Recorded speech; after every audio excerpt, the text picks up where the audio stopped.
जो तू करता वर्ण विचारा, जन्मत दीन दंड अनुसारा। जन्मत शूद्र मुए पुन शूद्रा, कृतम जनेऊ घाली जगधंधा।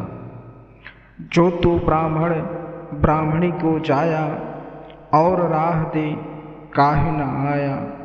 जो तू तुर्क तुर्कन को जाया, पेट ही काहे न सुन्नति कराया। कारी पियरी दोहूं गई, ताकी ताकर दूध देहूं पिल गाई। छाणु कपट नर अधिक सयानी, कहे कबीर भजु सारंग पानी।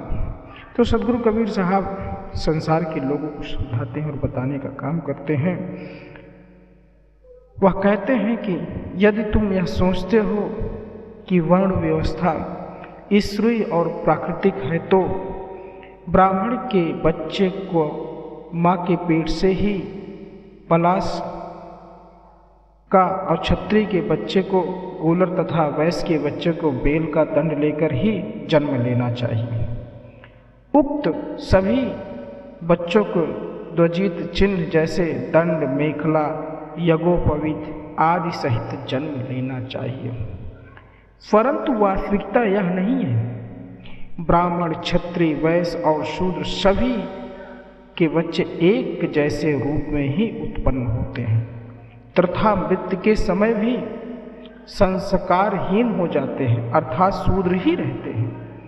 यदि तुम ब्राह्मणी से उत्पन्न हो और जन्मजात ब्राह्मण हो, तो पेशाब के रास्ते से क्यों आए, मुख आदि अन्य रास्ते से क्यों नहीं प्रकट हुए।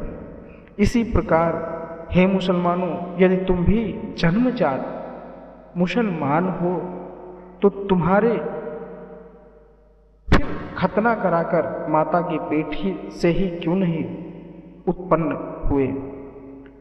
सदगुरु कबीर साहब कहते हैं, यदि काली और पीली गाय का दूध दुहा जाए, तो दोनों का जो रंग होता है वह उजला ही होता है।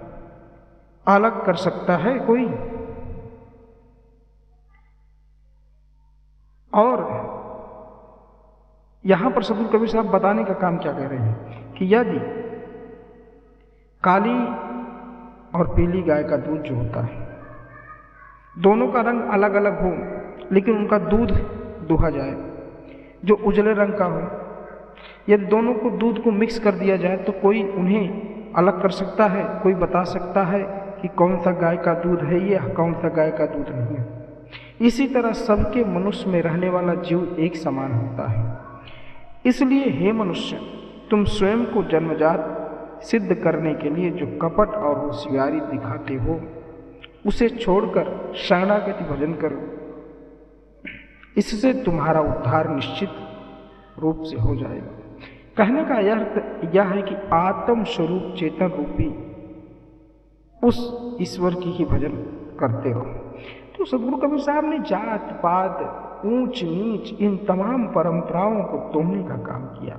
सदगुरु कबीर साहब लोगों को समानता का अधिकार की बात करते हैं। वह समझाते हैं लोगों को कि किस प्रकार से आप आपस में जो यहाँ पर जन्म लिया है, इन लोगों की वर्ण व्यवस्था है, इन लोगों ने सब कुछ किया। यहाँ किसी परमात्मा ने तुम्हें अलग ढंग से कुछ नहीं बनाया। तुम्हारे पास भी दो हाथ पैर हैं, उनके पास भी दो हाथ पैर हैं। तुम्हारे शरीर के अंदर भी वही रुधिर है। तुम्हारे शरीर जो शरीर के दूसरे मुसलमानों के हैं, हिंदुओं के हैं, सिख के हैं, ईसाई के हैं, वही जो शरीर का पानी है, जिस प्रकार से तुम्हारा उसी प्रकार से उनका है। दो आँखें तुम्हारी, दो आँखें उनकी, एक जीभ है तुम्हारी, एक जीभ है उनकी। इन तमाम चीज़ों को जब वह ईश्वर नहीं बदल सकता, वह भेद नहीं कर सकता, तो यहाँ पर जन्मे मनुष्य को क्या अधिकार है कि वह लोगों को बांटने का काम जो करता है। सदगुरु कबीर साहब इसी बांटे हुए लोगों को समझाने का काम करते हैं कि अभी भी समय है, समझ जाओ। और जब तक तुम समझकर नहीं समझोगे कि क्या ईश्वर ने तुम्हें अलग नहीं किया, लेकिन तुम अपने आप ही अलग होते जा रहे हो। इसकी सबसे बड़ी समस्या है कि आज मनुष्य राग द्वेष में पड़ा हुआ है, आपस में इसी प्रकार से लड़ रहा है। कोई कहता है मेरा गुरु अच्छा है, कोई कहता है मेरा गुरु अच्छा, कोई कहता है मेरा भगवान अच्छा है, कोई कहता है मेरा भगवान अच्छा है, कोई कहता है मेरा अल्लाह सही है, कोई कहता है मेरा सिख। सिख कहते हैं मेरे गुरु नानक। तो इन सब चक्रों में पड़ के आपस में लोग भ्रमित हो रहे हैं।